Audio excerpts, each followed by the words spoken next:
김포경신 20주년 축하드리고 귀한 자리에서 또 저의 의견을 말씀할 수 있게 해주셔서 영광을 감사드립니다.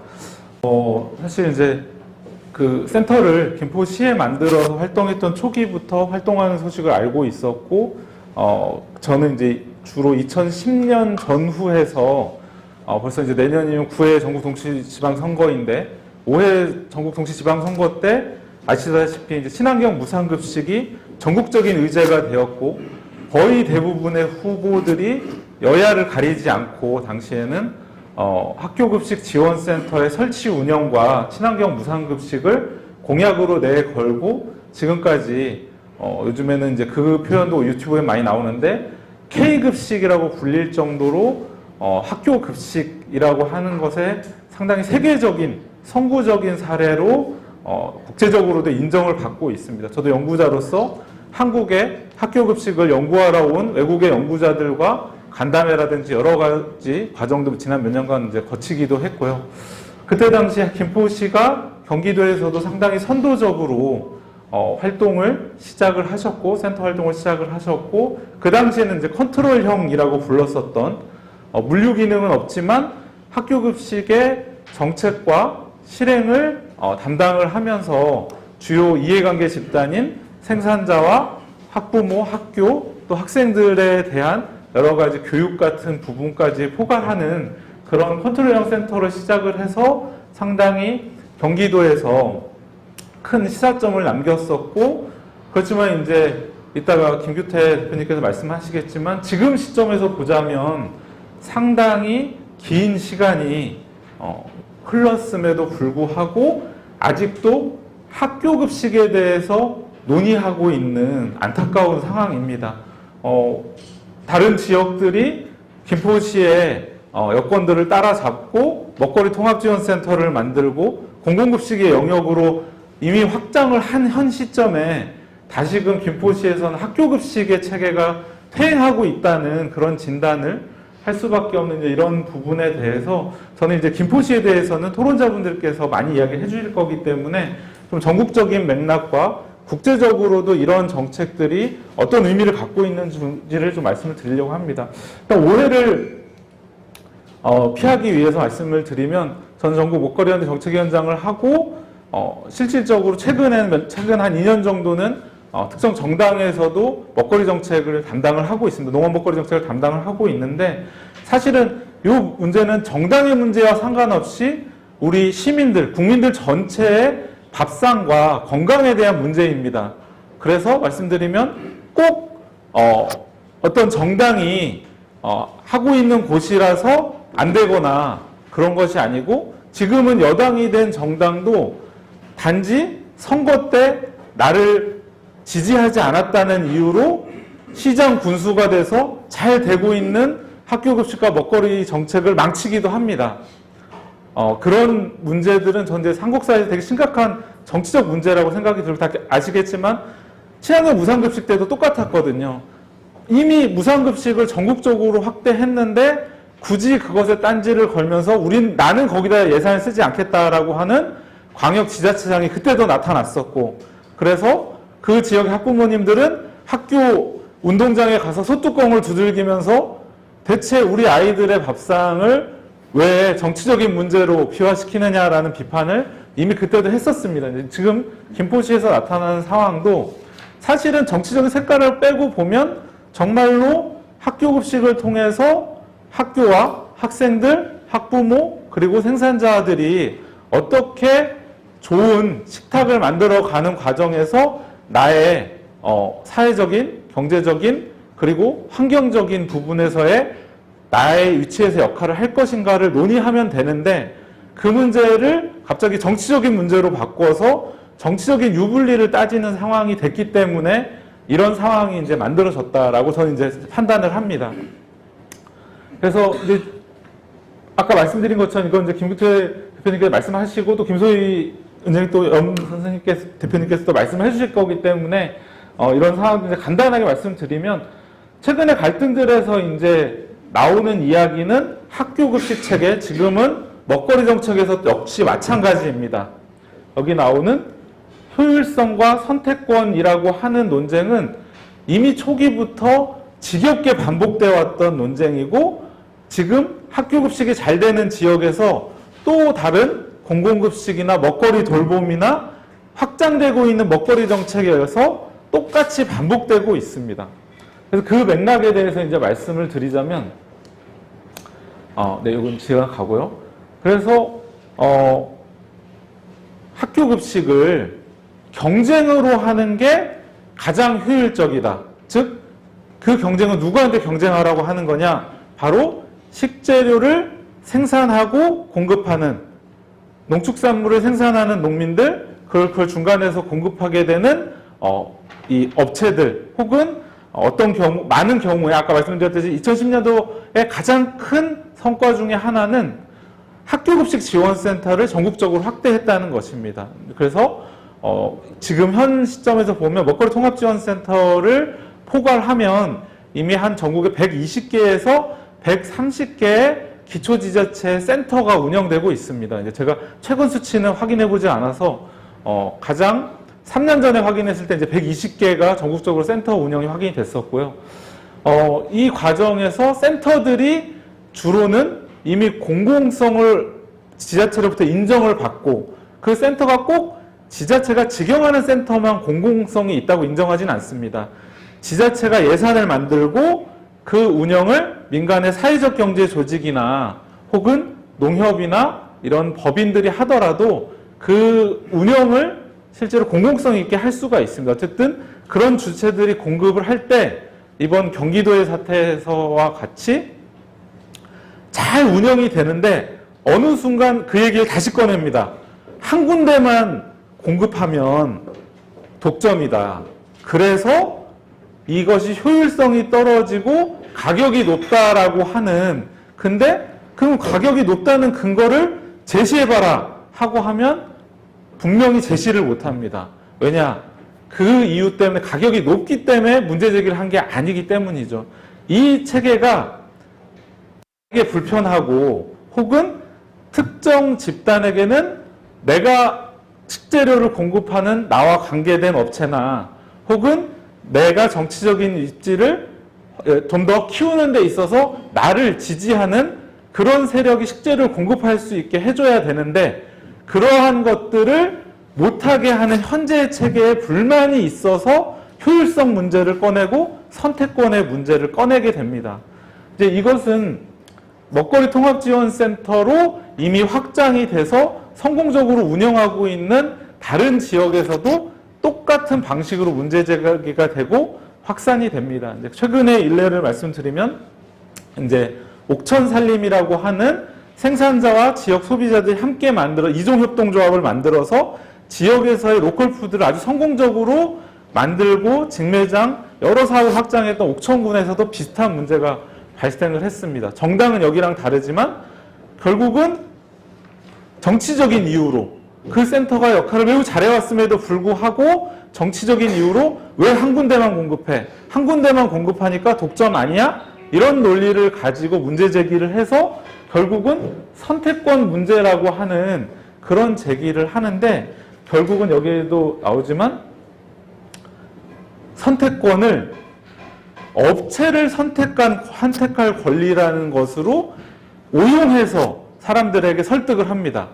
업체를 여러 개 선택할 수 있게 되면 효율성이 생기고 경쟁을 하니까 가격이 떨어진다고 이야기를 합니다. 그렇지 않습니다. 결국은 안정적인 계약 재배를 잘 하고 지역 농민들과 관계를 잘 형성하면 연중 안정적인 가격이 형성이 되고 그 가격으로 공급을 하게 되면 외부에서 사오는 물량도, 왜냐면 우리 지역에서 100% 식재료를 조달할 수는 없거든요. 외부에서 사오는 그런 식재료의 가격도 이미 우리 지역 생산량이 확보가 되기 때문에 나머지 물량이 정확하게 계산이 서고 그것에 따라서 안정적인 가격으로 다른 지역에서 사오는 식재료도 가격이 안정이 됩니다. 근데 경쟁을 붙이게 되면 어떻게 되냐면 시장에서의 가격 변동에 엄청나게 큰 영향을 받게 됩니다. 요즘에 어떤 문제가 생겼죠? 올 여름에 먹거리 관련해서 어떤 이슈가 가장 기억에 남으십니까? 생각나는 거. 수박 3만 원, 수박 한 통에 3만 원이 전국적으로 엄청난 큰 이슈였습니다. 이 수박 한 통에 3만 원 문제 왜 생겼냐? 기후위기 시대에 기상이변과 예측할 수 없는 재난들로 인해서 앞으로 가격 변동성은 정부가 대책을 마련하겠지만 상당히 위아래로 널뛸 수밖에 없는 시대에 우리는 왔습니다. 그런데 계약 재배를 통해서 안정적으로 조달하지 않고 업체의 경쟁을 시킨다? 그러면 그 업체들은 결국 시장에서 사서 조달하게 되고 기후변화에 의해서 이러한 기상이변과 재난에 의해서 널뛰게 되는 가격들에 고스란히 충격을 받는 그런 조건에서 식재를 사오게 됩니다. 그렇기 때문에 이러한 선택권 논쟁은 상당히 거짓말이고 허구입니다. 훨씬 더 불안정한 가격으로 식재료를 조달할 수밖에 없는 구조로 만드는 것이 기존의 체계를 깨트리고 센터를 이용하지 않고 업체들을 경쟁시키는 그런 방식입니다. 물론 제가 말씀드린 센터는 물류센터가 아니라 학교급식 지원센터, 컨트롤 타워 역할을 하는 학교급식 지원센터를 말씀드리는 겁니다. 그래서 김포에서도 이미 만들어 놓고 물류 기반을 기껏해서 정말 어렵게 만들었는데 여기 계신 분들은 다 아실 겁니다. 컨트롤 타워 기능의 센터를 시작해서 물류 기반을 갖기 위해서 엄청나게 김포시가 노력을 해왔고 이제 그 기반을 가졌기 때문에 앞으로 광역에서 들어오는 계약 재배 물량과 김포시에서 만들어갈 그런 시내 체계들을 통해서 훨씬 더 안정적인 식재료 조달할 수 있는 조건을 기껏 만들어 놓고 그것을 깨트리려고 하고 있는 현재 시점의 논의는 정말 태행이라고 부르지 않을 수가 없는 그런 상황에 있다라고 말씀을 드릴 수 있겠습니다. 그리고 더 큰 문제 중에 하나는 아까 말씀드린 대로 처음 컨트롤 타워형 센터로 만들었을 때 가장 높은 평가를 받았던, 호응을 받았던 모니터링단 운영이라든지 생산자와의 소통, 이러한 주요 이해관계자 집단들 내에서의 거버넌스, 여기에 의회와 시가 함께 참여할 수 있는 공간을 열어냈던 이 거버넌스의 역할이 깨지게 된다라고 하면 정말 앞으로 갈등의 문제는 점점 더 커질 수밖에 없고 더 김포시의 상황을 악화시킬 수밖에 없다라는 그런 건 너무나도 명확합니다. 이것은 아까 말씀드렸지만 이미 많은 지자체들에서 시민들을 위한 이유가 아니라 이 정치적인 이유로 이 기껏 만들었던 거버넌스나 체계들을 무력화시켰던 지자체들에서 이미 우리가 다 경험을 했기 때문에 명확하게 말씀을 드릴 수 있습니다.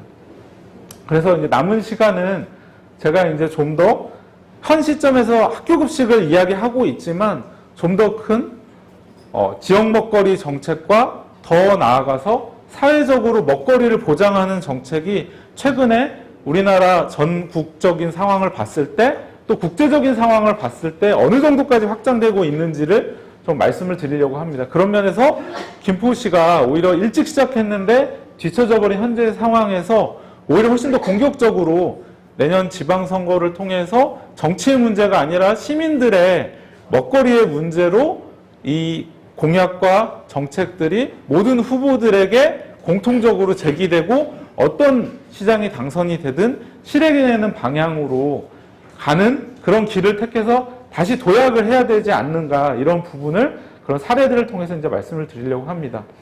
공공급식의 영역, 처음에 학교급식 지원센터 모델을 만들었을 때 공공급식의 영역이 금방 열리지를 않았습니다. 학교급식 체계는 너무나 명확하기 때문에 학교급식의 계약체계, 수발주체계 이런 것만 빠르게 파악해서 시스템을 바꾸면 됐는데 공공급식은 훨씬 더 복잡합니다. 복지시설도 있고 영유아 돌봄시설도 있고 뭐 장애인 돌봄시설도 있고 병원, 군대 뭐 여러 가지 그런 유형들이 있기 때문에 그 유형들을 일일이 파악하고 식재료를 공급하기가 상당히 어려웠습니다. 그런데 이런 것들이 먹거리 통합지원센터가 만들어지고 광역과 협력할 수 있는 시군구 단위의 기초센터들의 자기 역할을 찾으면서 최근에 공공급식의 영역이 상당히 빠르게 확대되고 있습니다. 근데 그럼에도 불구하고 아까 정치적인 이유로 서울 같은 경우에는 어린이집의 상당 많은 비율의 어린이집이 도농상생 공공급식을 이용할 수 있도록 체계를 만들어 놨는데 오세훈 시장이 들어오면서 그 체계를 완전히 무력화시켜서 또 다시 헛걸음을 했고 내년에 만약에 선거 결과에 따라서 이걸 복원하기 위해서 또 몇 년의 시간을 이제 소비 들여야 될 수도 있는 이런 상황들인데 어쨌든 이미 경험을 많이 했습니다. 그리고 먹거리 돌봄의 영역이 최근에 매우 빠르게 확산이 되고 있습니다. 어르신, 아이들, 다양한 돌봄이 청년들까지 1인 가구 청년들까지 다양한 먹거리 돌봄이 필요한 집단들에 대해서 그 집단에 맞는 다양한 시도와 사례들이 이미 전국적으로 많이 만들어졌기 때문에 이런 영역으로 가고 있고요. 지역 먹거리 지수라고 하는 지금 김포시는 이제 처음 C로 시작해서 어떤 계속 B를 받고 있는데 많은 지자체들에서 이 영역들이 사례로 등장했고 이 영역들을 잘 하는 곳이 A등급, S등급을 받는 그런 상황으로 이제 나아가고 있습니다. 그래서 요거는 우리나라에서 당장 도입하기는 어렵지만 이런 정도의 시도까지 한다라고 하는 사례를 하나 말씀을 드리고자 하는데 이것도 프랑스에서는 많은 지역 단위에서 15년에서 길게는 20년 가까이 사회적 실험과 시범 사업을 한 끝에 이제 국가 정책으로 도입을 하려고 하고 있습니다. 도입이 된 건 아니고요. 프랑스 의회에서도 이거 법안이 지금 올라갔는데 반대 의견이 많이 있습니다. 좀 너무나도 파격적인 정책이라서 그런 건데요. 어떤 부분이냐면 의료보험 체계 아시죠? 우리는 소득이 높으면 우리 보험료를 많이 내고 소득이 낮으면 보험료를 최소화해서 내고 같은 수급, 보편적인 수급에 있어서는 의료 수급을 같은 수준에서 보장받고 있습니다. 이거를 먹거리의 영역에 도입을 한 겁니다. 지역에서 소득이 높은 사람은 많이 내고 소득이 적은 사람은 적게 내거나 아예 안 내서 기금을 조성합니다. 그리고 모든 시민들에게 동일하게 1인당 월 70에서 80유로라는 먹거리 바우처를 제공을 해줍니다. 그래서 이것을 누구나 소득이 높든 낮든 같은 금액의 바우처를 받아서 식재료를 가급적이면 친환경, 생협이라든지 로컬푸드 직매장, 로컬푸드 시장에서 사용할 수 있도록, 농부시장 같은 데서 사용할 수 있도록 유도해서 지역사회의 먹거리 순환을 만들겠다라고 하는 정책이고요.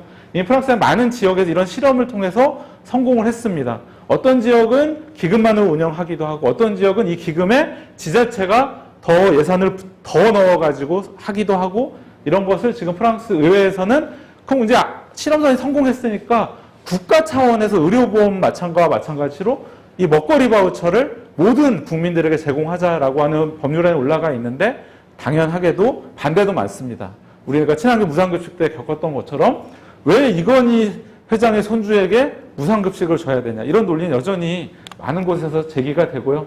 그래서 이것을 프랑스에서 이제 접근을 하고 있다. 우리나라도 아시다시피 농식품 바우처라고 하는 괜찮은 제도를 설계를 했었습니다. 소득 기준으로 중위소득보다 50% 이하인 가구에게는 가구원 1인당 월 8만 원의 농식품 바우처를 주도록 설계를 했고요. 이건 예산이 많이 들어가기 때문에 예비타당성 조사까지 모두 통과를 했는데 지난 정부에서 본사업에 들어갈 때 확 축소를 했습니다. 기준은 같은데 그 기준 중에 또 선별을 했습니다. 고등학생 이하의 아이를 키우거나 임산부가 있는 가구에 한해서만 가구원 1인당 월 8만 원의 바우처를 줬습니다. 너무나 큰 차이죠. 그래서 이 사업을 현 정부 하에서는 복구할 수 있을지 아직 알 수 없습니다. 역시 예산이 많이 들어가기 때문에 이런 방식들을 우리가 다시 잘 복원시키고 더 나가서 이 바우처를 대형마트나 헛군데 쓰지 않고 우리 지역의 농가들에게, 농민들에게 돌아갈 수 있는 그런 사용처를 통해서 바우처가 사용되도록 하는 이런 것도 우리나라에서 상당히 지금 중요한 과제로 제기가 되고 있습니다. 그래서 마지막으로 좀 정리해서 말씀을 드리면 그냥 제가 정책 연구를 하는 입장에서 몇 가지 말씀을 드리면 일단 학교급식에 대해서 시가 설득이 될지는 모르겠지만 소모적인 논쟁을 중단하고 물류센터를 어떻게 잘 활용할 것인가 그런 면에서 운영 주체가 누구가 어떤 집단이 되어야 되는가에 대해서 좀 사회적인 이 논의를 활성화해서 이 문제를 푸는 것이 중요하고요. 저는 꼭 행정이 직영하거나 이런 방식을 고집할 필요는 없다는 생각이 있습니다. 공공성이 있는 민간 주체면 그 민간 주체가 운영하는 건 괜찮다. 뭐 예를 들면 괴산군 같은 경우에는 괴산군 먹거리 통합지원센터를 괴산의 생산자 단체와 소비자 단체가 공동으로 만든 괴산군 먹거리 연대에서 위탁받아서 운영을 하고 있습니다. 이런 방식도 나쁘지 않다. 이런 것들을 어제 최선의 방안을 찾아서 이제 운영을 하되 계속 이야기했던 것처럼 다만 영리 방식이어서는 안 된다. 당연히 비영리를 원칙으로 해서 센터를 운영을 해야 되고요. 이것을 먹거리 정책으로 확대하기 위해서 빠르게 가급적이면 내년 선거 때 먹거리 통합지원센터와 김포시 먹거리 정책, 저도 이제 지역 먹거리 지수 평가하는 위원을 3년간 하다가 이제 작년부터는 안 하고 있는데 가보면 지역 먹거리 계획을 수립했다고 하는 아주 많은 지자체 중에 거의 대부분이 학교급식 사업이 거의 대부분입니다. 나머지 영역의 사업을 잘하고 있는 지자체는 아직도 그렇게 수가 많지 않습니다. 그러면 김포시의 먹거리 정책을 말 그대로 요즘에 정치권에서 많이 이야기되는 것처럼 공급자의 관점이 아니라 수요자의 관점에서 어떻게 시민들이 필요로 하는 먹거리 정책을 다음 민선 부기에서는 실행을 할 것인가와 관련해서 공약 작업부터 시작해서 공약 후에 실제 실행의 단계까지 만들어 가는데 거버넌스의 민간 영역에서 거버넌스 역할을 할 수 있는 경실련과 먹거리 시민사회 단체들이 그런 준비들을 좀 충분히 하시면 좋겠다라고 하는 생각이 들고요. 먹거리 연대에서도 지금 시군 단위에서 먹거리 연대가 많이 만들어지고 있습니다. 최근에. 그래서 시군 단위에서 먹거리 연대를 만들 때 지원하고 함께 연대하는 활동들도 하고 있으니까요. 그런 부분에서 전국 먹거리 연대에 필요한 부분이 있으면 또 요청도 해주시고 같이 연대할 수 있도록 열심히 하겠습니다. 네, 감사합니다.